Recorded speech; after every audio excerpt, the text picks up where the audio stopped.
വായ്പയെടുക്കാൻ processing charge, debit കാർഡിന് service charge എന്നിങ്ങനെ ബാങ്കുകളുടെ പിഴയിൽ അവസാനിപ്പിക്കാൻ റിസർവ് ബാങ്ക് ഇടപെട്ടേക്കും.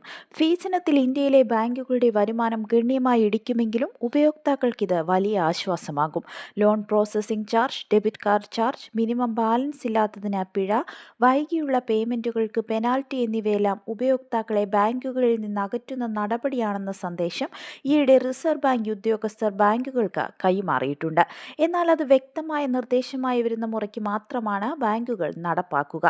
കോർപ്പറേറ്റ് വായ്പകൾ മാത്രമല്ല ബാങ്കുകൾക്ക് ഇന്ന് ആകർഷകം. പേഴ്സണൽ ലോൺ, വാഹന വായ്പ, ചെറു ബിസിനസ് വായ്പകൾ തുടങ്ങി ചില്ലറ വായ്പകളിൽ നിന്ന് ബാങ്കുകൾക്കുള്ള വരുമാനം വർദ്ധിക്കുകയാണ്.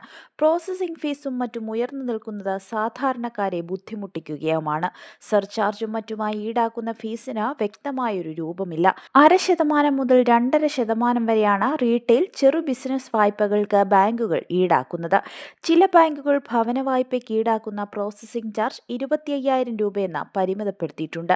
ഒരേ കാര്യത്തിന് പല ബാങ്കുകളിലെ ഉപയോക്താക്കൾ പല നിരക്കിൽ ഫീസ് നൽകേണ്ടി വരുന്നതാണ് നിലവിലെ സ്ഥിതി. ഈ വർഷം ബാങ്കുകളുടെ ഫീസിന് വരുമാനം കഴിഞ്ഞ വർഷത്തേക്കാൾ കൂടുതലാണ്. ജൂണിൽ അവസാനിച്ച ത്രൈമാസത്തിൽ ഈ വരുമാനത്തിന്റെ വളർച്ച 12%.